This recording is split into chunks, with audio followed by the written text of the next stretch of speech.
네, 참 멋진 밤입니다. 예, 우리 앞에 찬송을 인도하면서 이렇게 섰을 때 그런 생각이 들었어요. 하루 종일 지치고 힘들잖아요. 이렇게 더운 날씨에. 그러면 빨리 집에 가서 쉬어야지. 그런 마음이 들죠.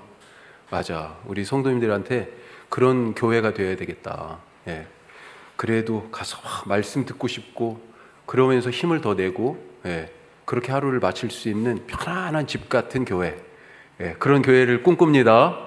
자, 오늘 말씀은 우리 사도행전 4장, 지난주에 이어서 4장 23절에서 마지막 37절까지의 말씀입니다. 우리 지난주 22절까지 내용을 그리고 그 의미를 우리 좀 더 살펴봤었는데요. 오늘은 이어지는 23절부터 크게 두 단락으로 되어 있습니다. 자, 하나는 뭐예요? 자, 22절까지의 말씀이 3장하고 이어집니다. 3장에서 성전 미문에서 날 때부터 걷지 못하던 사람, 그렇게 구걸하던 사람을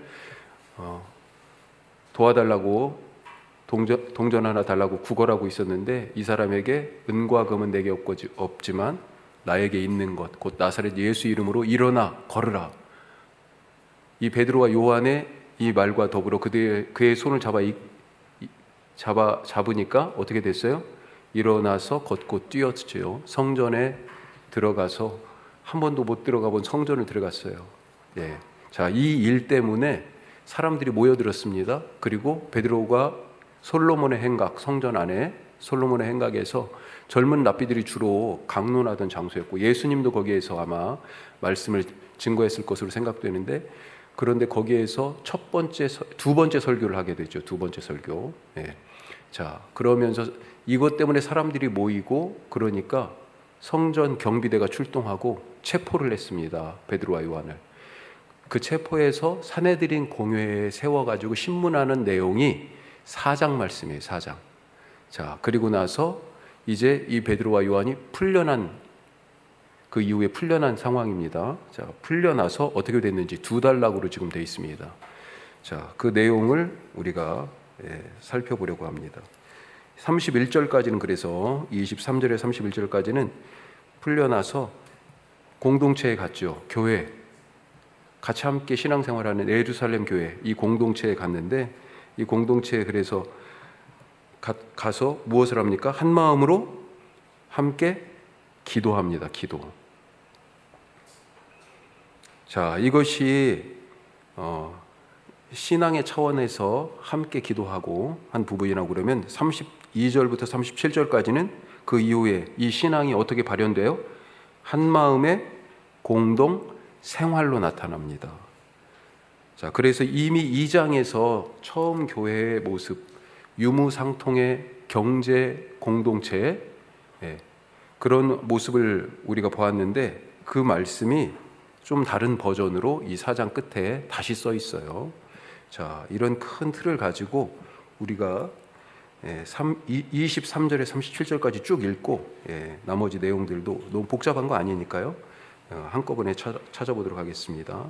자, 23절에서 37절 저와 여러분이 한 절씩 교독하겠습니다. 사도들이 노임에 그 동료에게 가서 제사장들과 장로들의 말을 다 알리니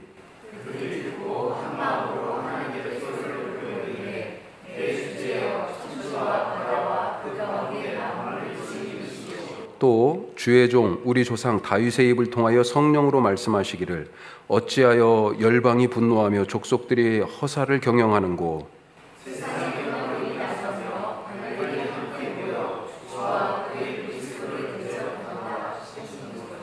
과연 헤롯과 본디오 빌라도는 이방인과 이스라엘 백성과 합세하여 하나님께서 기름 부으신 거룩한 종 예수를 거슬러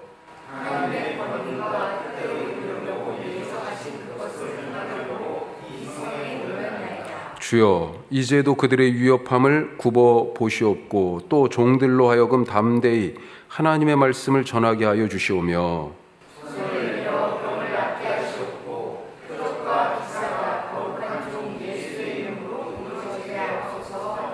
빌기를 다함에 모인 곳이 진동하더니 무리가 다 성령이 충만하여 담대히 하나님의 말씀을 전하니라. 믿는 우리가 한 마음과 한 뜻이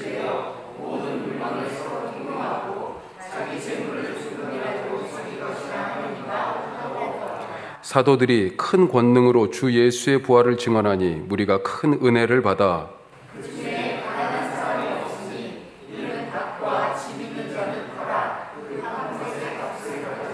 사도들의 발 앞에 두매 그들이 각 사람의 필요를 따라 나누어 줌이라.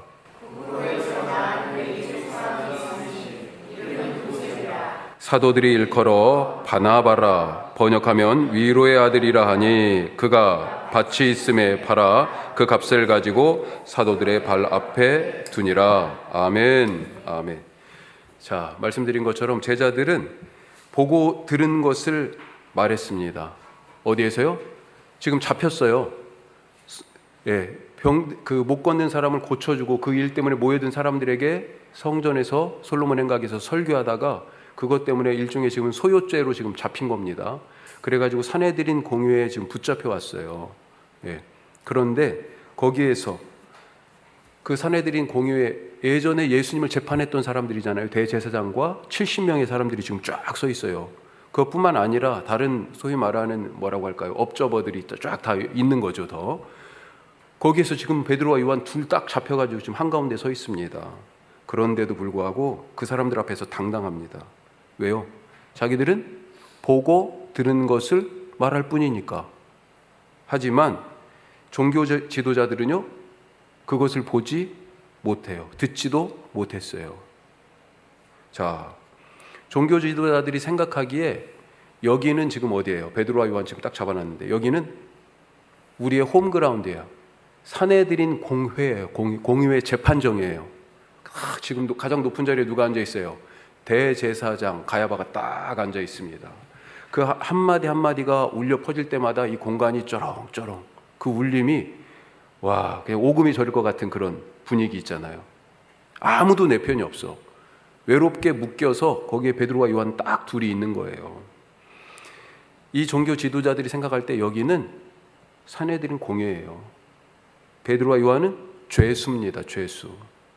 자, 그런데 이것이 과연 진짜 맞는 말일까? 진짜 현실은 뭐예요? 진짜 현실은 지금 눈앞에 벌어지고 있는 이 일의 진짜 의미는 여기가 세상 법정이 아니라 하나님의 하늘 법정에 지금 서 있다라고 하는 거예요. 자기들이 심판자로 지금 딱 서 있는 것 같은데 사실은 베드로와 요한이 이들을 고발하고 있는 겁니다. 누구에게요? 의로우신 재판장이신 하나님께. 그 내용이 베드로가 행한 4장 1절에서 22절까지의 설교에 담겨져 있어요. 어떤 내용을 설교했어요? 너희가 바로 살인자다. 너희가 하나님의 아들 나사렛 예수를 죽였다라고 하는 것을 고발하고 있어요. 사람들이 자기들 눈에 볼 때는 여기가 우리 법정이야. 산헤드린 법정인데 영적인 눈으로 눈을 딱 떠가지고 보니까 재판장이 누구예요? 가야바가 아니고 하늘 아버지, 하늘 하나님이시네. 그리고 여기는 하늘 법정이에요. 베드로와 요한이 죄인이 아니라 오히려 대제사장과 지금 재판하려고 앉아있는 그 사람들이 죄인인 거예요. 베드로와 요한이 그들을 고발하고 있어요. 그래서 이들 앞에 서서 당당할 수 있었던 것입니다. 당당할 수 있어요. 왜요? 나는 지금 세상 법정에 서 있는 게 아니고 하늘 법정에 서 있기 때문에. 나는 죄인이 아니고 오히려 죄인은 누구예요? 너희들이기 때문에. 자, 어떻게 이런 일이 가능했을까요? 어떻게 이렇게 베드로와 요한은 다른 사람들이 못 보던 것을 보고 못 듣는 것을 들었을까요? 성령 충만했기 때문이다. 이게 지금 지난 시간 말씀이에요. 자, 성령님 때문에 이렇게 현실을 넘어선 진실을 볼 수 있었어요. 이렇게 성령 충만해서 보고 들은 것, 그동안에 제자들이 보고 들은 게 뭐예요? 예수님의 죽음 봤잖아요. 또 뭘 봤습니까? 예수님의 부활을 봤잖아요. 그 보고 들은 것, 그 부활하신 예수님으로부터 죽기 전에 십자가에 달리실 때까지 예수님이 하신 그 말씀들 들었고, 부활하신 예수님이 또다시 계속해서 승천하실 때까지 하나님 나라에 대해 가르치시다가 가셨잖아요. 그렇게 보여주시고 들려주셨어요.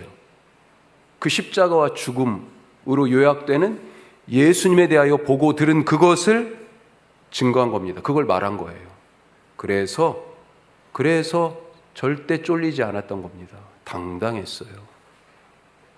자, 이렇게 세상 나라와 하나님 나라가 지금 충돌하고 있습니다. 충돌해요. 죄가 죽음이라는 무기를 휘둘러 가지고 하나님의 아들 예수님까지 죽였습니다. 하지만 하나님은 그 예수님을 어떻게 했어요? 자기 아들을 죽은 자, 그 죽은 자리에서 살리셨잖아요. 부활. 그래서 죄의 권세를 깨뜨리셨습니다. 그리고 이제 이 나사렛 예수의 부활을 경험한 사도들이 예수님의 부활을 선포합니다. 자, 그러니까 예전에 예수님을 죽이려고 했잖아요, 이 사람들이요. 그런데 제자들이 예수의 부활을 지금 선포하니까 또 어때요? 이제는 제자들을 똑같이 예수님 핍박하듯이 핍박하는 거예요. 그렇게 입을 다물게 하려고, 입막음 시키려고, 더 이상 예수에 대해 말하지도 가르치지도 말라고 그러면서 붙잡아다 지금 공에 세우고 위협하는 것 아닙니까? 베드로의 설교의 핵심이 뭐였냐? 성전에서의 붙잡혀 오기 전에 너희들이 바로 예수님을 죽였다라고 하는 그 말과 더불어서 예수의 부활을 설교했기 때문이에요. 다시는 예수가 다시 살아났다고 얘기하지 마라. 사실 이 종교 지도자들에게 발작 버튼이라고 한다면 부활입니다. 부활이라는 단어예요. 부활. 죽인 것까지는 좋았어. 그거 다 봤으니까. 그런데 예수가 살아났대잖아요. 그건 말하면 안 돼. 부활이라는 단어가 이들의 발작 버튼이에요. 그런데 제자들이 계속 그것을 얘기하고 다니니까 지금 붙잡아 온 겁니다. 자, 그러면서 뭐라고 얘기했어요? 18절 앞으로 조금만 가서 보죠. 18절 그들을 불러 경고하여 도무지 예수의 이름으로 말하지도 말고 가르치지도 말라. 자, 그랬더니요, 이렇게 위협을 하니까 제자들이 아이고 무서워라 그랬을까요? 아니요, 단칼에 거절했어요. 19절 말씀에 뭐라고 되어 있습니까?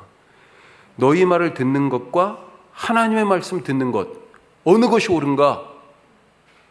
우리는 하나님 말씀 듣겠다. 자, 그러면서 20절에 뭐예요? 우리는 보고 들은 것을 말하지 아니할 수 없다. 자, 이렇게 제자들이 나오니까요, 대제사장 일당도 어쩔 수가 없어요. 놓아줍니다. 왜 그래요? 아니, 제자들의 이런 당당함에 당황스럽기도 하고, 무엇보다도 지금 성전 문 앞에서 구걸하던 한 번도 못 걷던 그 사람이 걸었잖아요. 근데 그 사람이 이 제자들 옆에 지금 서 있어요. 40여 세나 되는 그 사람, 40여 년 동안 한 번도 못 걸었던 그 사람이 증인으로 지금 서 있는 거예요. 증거야. 이걸 부인할 수가 없어. 그래가지고 더 이상 대제사장 이 사람들도 할 말이 없는 거예요. 그래서 풀어줬습니다. 풀어줬어요. 자, 이렇게 석방된 사도들, 오늘 읽은 것처럼 이제 곧장 어디로 왔습니까? 신앙 공동체, 첫 번째 교회, 예루살렘 공동체로 왔어요. 자, 그간 있었던 가서 우리가 어떤 일을 겪었는지 공동체에 보고합니다. 자, 첫 번째, 이 보고를 하니까 반응이 어떻습니까? 오늘 1번 말씀. 자, 1번 말씀. 어떻게 됐어요? 자, 그동안에 있었던 일을 얘기하고 났더니, 그리고 나서 이 공동체가 무엇을 했습니까? 오늘 1번, 어떤 반응을 했어요? 기도로 반응하라, 기도.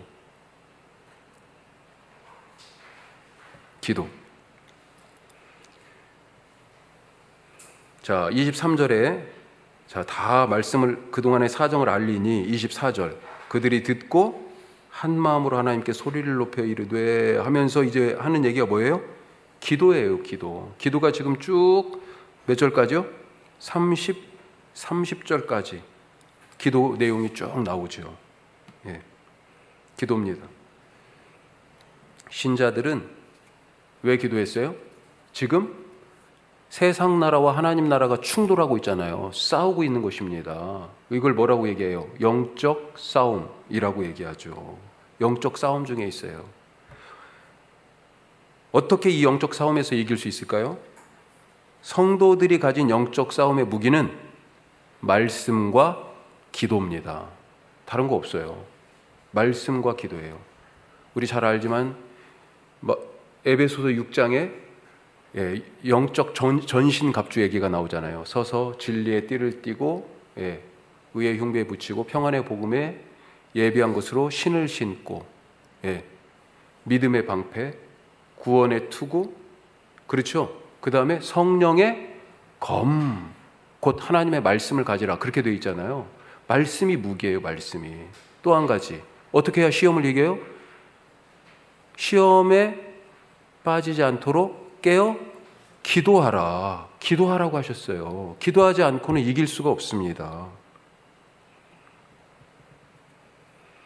자, 이 사건의 발단이 된 것은 말씀드린 것처럼 성전 미문의 안진뱅이 거린을 고친 일입니다.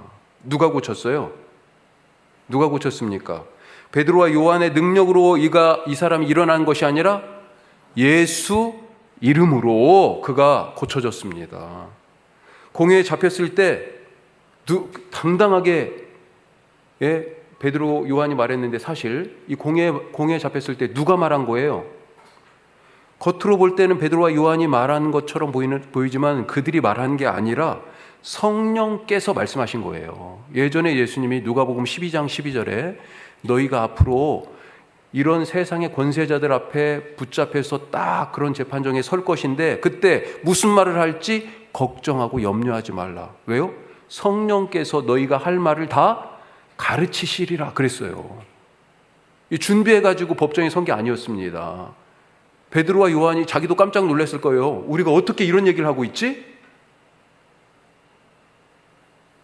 누가 말씀하셨어요? 성령께서 그들을 통하여 말씀하신 거예요. 맨 처음 오순절에 성령 강림했을 때 거리로 나왔잖아요. 막 얘기하기 시작했잖아요. 그렇죠. 성령 받은 증거가 말하는 겁니다. 말하는 건데 무슨 일을 얘기했어요? 뭘? 하나님의 큰 일을 말했는데요. 언어가 어떤 언어예요? 각국의 언어로 얘기했어요. 자기들도 깜짝 놀랐을 거야. 내가 하는 말이 아니에요. 지금 누가 하는 거예요? 성령이 임하셔서 성령이 말씀하시는 겁니다. 그들을 통하여. 따라서 기도는 뭐예요? 지금 이 일이 사람의 일이 아니라 하나님의 일입니다. 하나님 당신의 일입니다. 라고 하는 것을 고백하는 겁니다. 하나님의 일이니 어떻게 됩니까? 내 일이 아니고 하나님의 일이 되니까요. 하나님이 하시는 거예요. 하나님이 이기시는 거예요. 나는 풀지 못해도 이 일이 하나님의 일이니 하나님은 푸시는 거고요. 나는 그 문 열지 못해도 하나님은요, 여시는 것입니다. 그래서 기도가 능력이라고 얘기하는 거예요. 내 일이 이제 아닙니다. 이 일은 하나님의 일입니다. 옥에 갇혔잖아요. 심판을 받잖아요. 지금 재판을 받고 있잖아요. 그런데 이 일이 주님, 제 일이 아니에요. 하나님의 일이잖아요. 왜요? 복음을 증거하다 선포하다 그랬잖아요. 그러니 하나님이 풀어주시는 겁니다. 어떤 일을 만나든지 우리의 첫 번째 반응은 뭐예요? 기도하는 거예요. 기도하는 거. 이 공동체가 베드로와 요한이 당한 일을 딱 듣고 처음 한 반응이 같이 모여서 기도한 거였어요. 기도한 거. 자, 그게 뭐예요? 예. 자, 그 다음에 2번. 계속해서 2번. 아까도 말씀드렸는데 현실을 직시해야 돼요. 이 현실을 바라보는 눈이 있어야 돼요. 예수님이 말씀하셨잖아요. 이사야 말씀인데 이 백성이 눈이 있어도 보지 못하고 귀가 있어도 듣지 못한다. 자, 지금 그거예요. 아까도 말씀드렸지만 대제사장 일당은 눈이 있지만 안 보여. 그렇지만 베드로와 요한은요, 보여요. 이 현실이 갖고 있는 진짜 의미가 보여요. 어떻게 해야 보이겠습니까? 자, 2번. 말씀의 렌즈로 현실을 바라봐야 보입니다.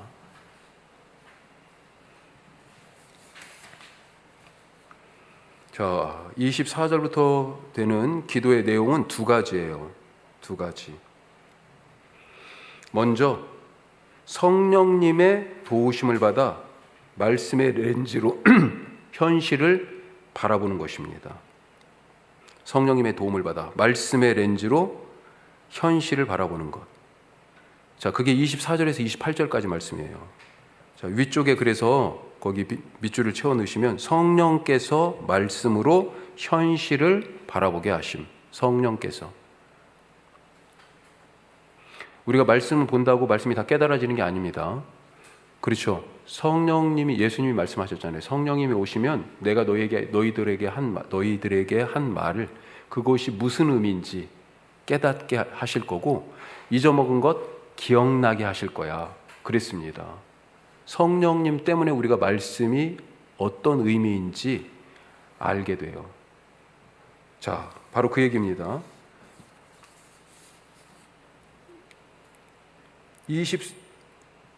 25절부터 보면 그래서 시편의 말씀을 지금 인용해서 얘기하고 있어요. 25절, 26절. 이게 시편 2편 1, 2절 말씀이에요. 네, 민족들이, 군왕들이 허사를 계획하고 경영하면서 하나님의 기름 부은 자 그리스도를 대적한다. 약간 지금 시편 말씀하고는 살짝 다릅니다. 그렇지만 일부러 그리스도라는 표현을 여기다 넣었어. 네. 자, 이 다윗이 고백한 시편의 이 말씀의 의미가 지금 예수님에게서 그대로 적용되고 있는 거예요. 하나님이 기름 부으신 예수 그리스도를 예전에 다윗 시대에 세상의 군왕과 그다음에 민족들이 대적하여 다윗에게 대적한 것처럼 지금 방금 전에 무슨 일이 있었어요? 헤롯과 빌라도로 대표되는 이방인과 이스라엘 백성들이 연합해 가지고 나사렛 예수 그리스도를 대적했어요. 이 모습이 시편 2편 1, 2편에 다윗이 처했던 현실하고 똑같더라 라고 하는 것입니다. 즉 성경의 말씀을 통해서 예수님의 죽음과 지금 이 사도들, 교회가 당하고 있는 고난이 어떤 의미인지를 알게 된 거예요. 그 말씀의 렌즈를 통해서 지금 처하고 있는 이 현실을 확실하게 보게 된 것입니다. 자, 그런 영적 싸움이 있다는 거죠. 그리스도를 대적하는 세상의 권세. 이미 예수님을 그래가지고 죽였잖아요. 그리고 이제는 교회된 예수님의 부활의 몸인 교회, 이 사도들을 똑같이 그렇게 핍박하고 있어요. 자, 이 영적 싸움 그러면 어떻게 되는가? 어떻게 됩니까? 28절에 나오죠. 28절 같이 한번 읽어보겠습니다. 하나님의 권능과 뜻대로 이루려고 예정하신 그것을 행하려고 이 성에 모였나이다. 누가 이 성에 모인 거예요? 헤롯과 빌라도로 대표되는 이방인과 유대인들 모두가 다 그리스도 예수님을 지금 대적하려고 이 성에 모였어. 그런데 결국 어떻게 돼요? 하나님의 뜻대로 된다고 돼 있잖아요. 하나님의 뜻대로. 하나님의 권능과 뜻대로 돼요.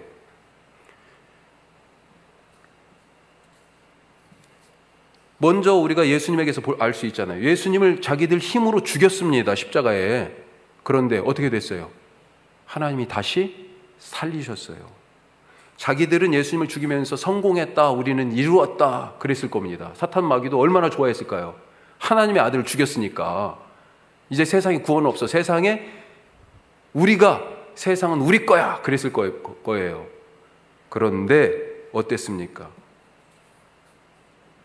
하나님께서 이 아들 예수님의 죽음을 통해 가지고 세상의 모든 죄를 사했을 뿐만 아니라 죽음을 이기는 부활의 하나님의 생명을 온 세상 가운데 드러내 보이셨어요. 그들은 자기들이 이겼다고 생각했지만 결국은 하나님의 뜻대로 세상은 구원받고 사람들은 죽음을 넘어서 영생을 선물로 받았다.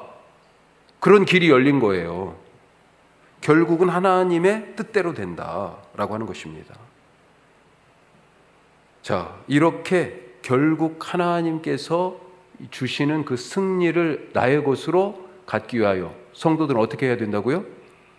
지금 이 상황을 말씀이라는 렌즈로 쳐다봐야 돼요. 아, 결국 하나님이 이기시는구나. 부활이 바로 그 증거잖아요. 예수님의 부활이.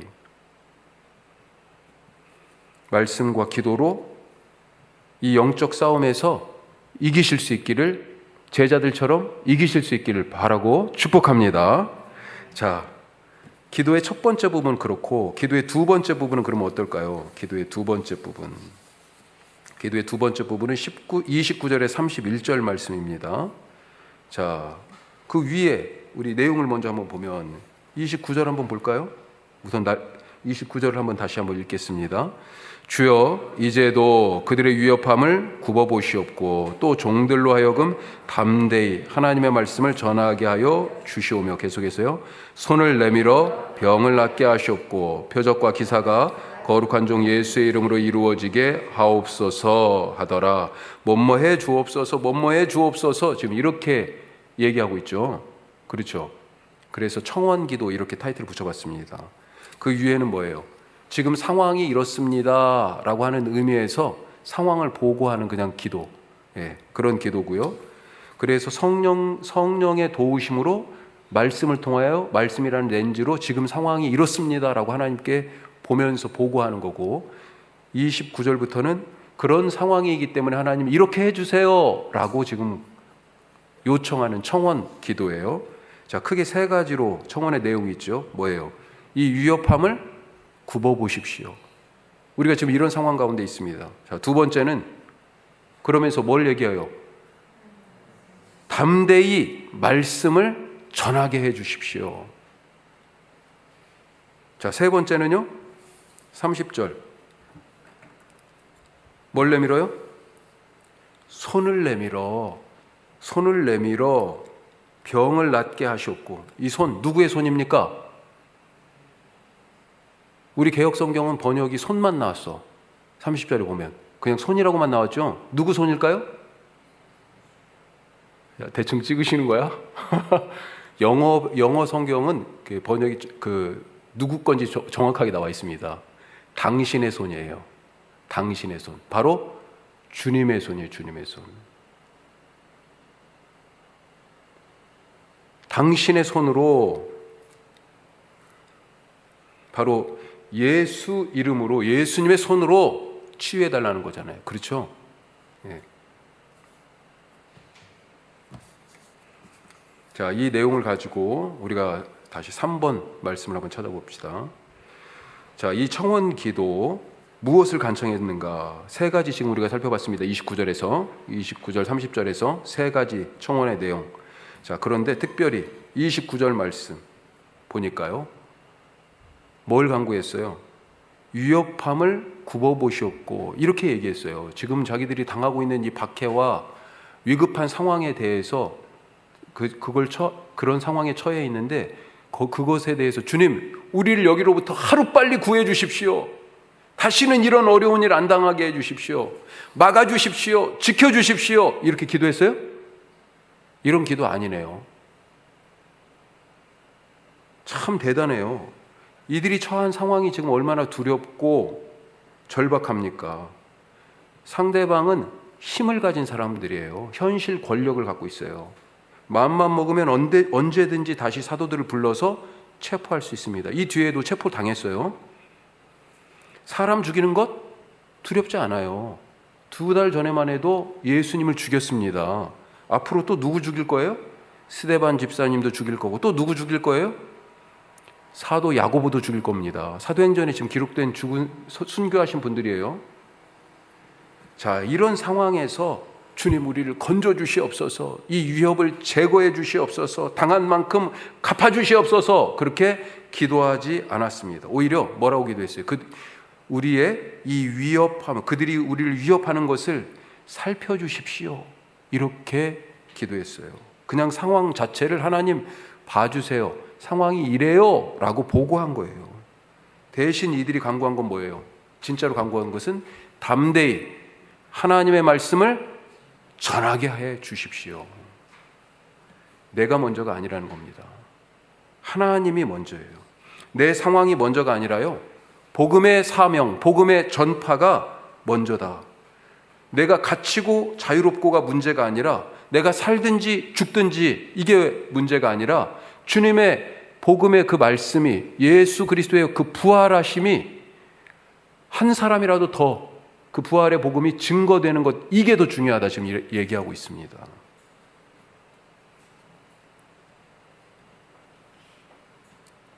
사도들은 지금 그래서 그들이 당할 그리고 당했던 이 핍박이요, 아무것도 두렵지 않아요. 이 핍박이 두렵지 않습니다. 진짜 두려운 건 뭐예요? 말씀과 기도의 렌즈로 상황을 바라보지 못하고 육체의 눈으로만 보면서 지금 이 현실을 두려워하고 그래서 복음을 전하지 못하는 것, 그게 두려운 거예요.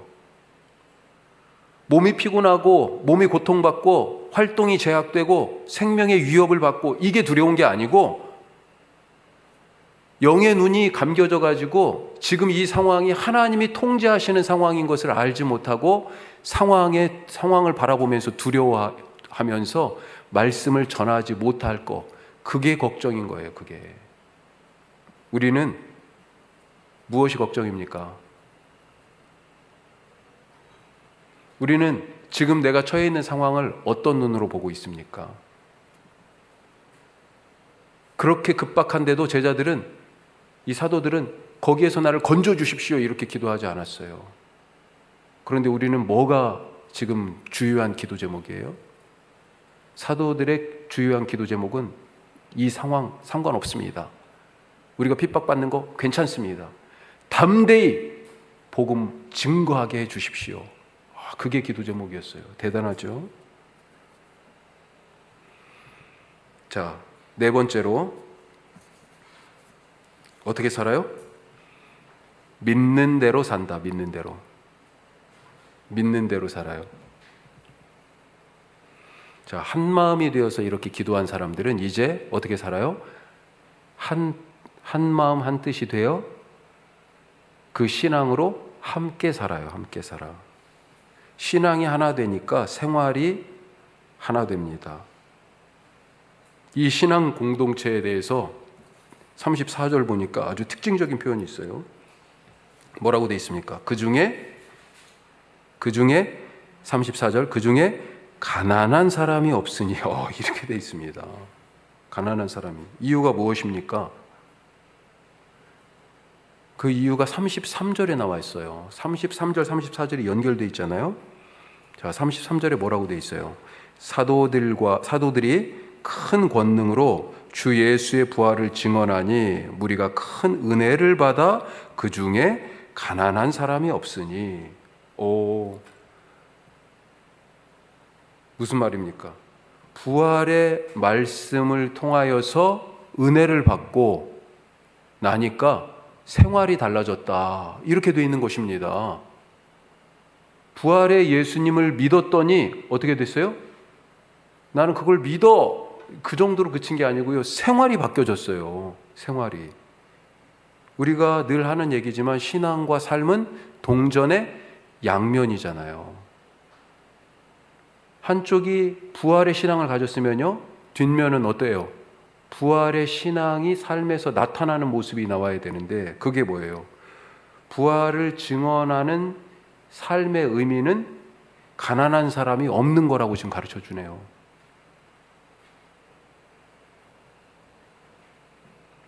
주 예수 그리스도의 부활의 증거로 사람들이 은혜를 받아 자기들이 가진 것을 팔아 교회, 사도들의 발 앞에 갖다 두었다. 참 이해하기 쉽지 않은, 그런데 이게 믿는 대로 사는 첫 번째 교회의 모습을 성경에서 우리에게 가르쳐주는 대목입니다. 우리 교회로 지금 이 시대를 살아가는 우리에게 큰 도전이 되지 않습니까? 우리는 어떻게 살고 있는가? 우리의 믿음이 더 커야 되겠죠. 그리고 우리의 생활이 그 믿음을 또 따라가야 되겠죠. 그래서 삶과 믿음이 일치하는 그런 복된 삶이 되시기를 바라고 축복합니다. 자, 거기 아직 혹시 채우지 못한 칸이 있습니까? 앞에 위에. 자, 내용을 보면 32절 공동생활, 자기 재물을 자기 것이라 하지 않았다. 그렇죠. 33절 은혜를 받으니까 이런 상황이 되는 거죠. 33절 공동생활의 기초가 뭐예요? 말씀을 듣고 은혜를 받은 거죠. 어떤 말씀입니까? 예수님의 부활. 그 부활의 증언의 은혜를 받았어요. 그랬더니요, 이 땅의 것들이 그렇게 소중하고 귀했었는데 아니구나. 내가 쌓아놓을 보물은 땅에 있는 게 아니라 하늘에 있는 거구나. 부활을 들으니 그렇게 생활이 바뀌어지는 겁니다. 자, 우리도 그런 삶을 살아가기를 소망하고 성경에서 보여주신 그런 참교회의 모습을 닮아가는 원주 함께하는 교회 우리 모두가 될 수 있기를 바라고 축복합니다. 기도하겠습니다. 자, 오늘 이 내용 크게 4가지 나눴습니다. 어떤 일의 첫 번째 반응은 뭐예요? 기도입니다. 어떤 일을 만나든지 감사 기도든지 다급하여 부르짖는 기도든지 기도로 반응하는 사람 되게 하여 주옵소서. 또 2번째로 현실을 뭘로 봐야 돼요? 말씀의 렌즈로 봐야 됩니다. 말씀의 렌즈로. 다른 걸로 보면요, 걱정투성이에요. 안 될 일들만 있습니다. 말씀의 렌즈로 보십시오. 말씀의 렌즈. 그런 눈 허락하여 주옵소서. 3번째, 복음이 먼저였어요. 제자들은요, 여기에서 빨리 우리 꺼내 주십시오. 우리를 건져 주십시오. 이렇게 기도하지 않고 오히려 이런 상황에서 담대하게 복음을 증거하게 해 주십시오. 이런 공격적인 기도를 했어요. 우리도 그런 믿음의 담대함이 있게 하여 주옵소서. 복음이 먼저인 사람 되게 하옵소서. 4번째로, 그렇게 믿었더니 어떻게 돼요? 사는 모습이 달라졌습니다. 우리 원주 함께하는 교회가 그런 변화된 삶의 공동체 되게 하여 주옵소서. 오늘 말씀 생각하면서 먼저 한번 기도하고 또 우리 몇 가지 기도 제목으로 같이 함께 더 기도하겠습니다. 자, 말씀으로 우리 같이 기도하겠습니다. 아버지.